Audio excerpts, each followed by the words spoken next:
43คำถามข้อนี้ถามว่ารถ2คันนี้คันใดละเมิดกฎจราจรกอไก่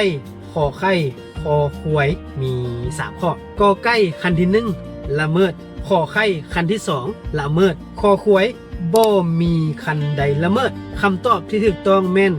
ขอไข่เด้อคันที่2ละเมิดเป็นอย่างจะว่าคันที่2ละเมิดคันที่1นี่แม่นกำลังจะไปตามทิศทางที่ป้ายกำหนด4บอกนั่นคือบ่ละเมิดส่วนคันที่2กำลังจะอ้อมเบื้องขวาเนาะซึ่งป้ายกำหนด4ไปตรงกันข้ามกับเส้นทางที่รถคันที่2กำลังจะไปนั่นคือข้อขอไข่คันที่2ละเมิดคำถาม44ป้ายนี้บอกให้นักขับขี่ฮู้ว่าก็คือฮู้ว่าแนวใดนั่นแหละเด้อกอไก่ขอไข่ยังอีก800เมตรจะถึงบ่อนพักผ่อนขอไข่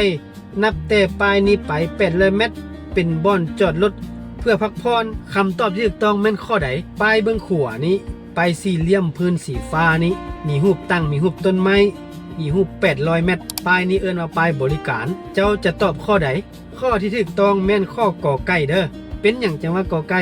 ยังอีก800เมตรจะถึงบ่อนพักผ่อนก็คือเพื่อนเอาป้ายนี่มาตั้งไว้ก่อนจะถึงสถานที่800เมตรเพื่อแนะนำให้ฮู้ว่าอีก800เมตรจะมีบ่อนพักผ่อนง่ายๆข้อนี้บ่ได้ยาก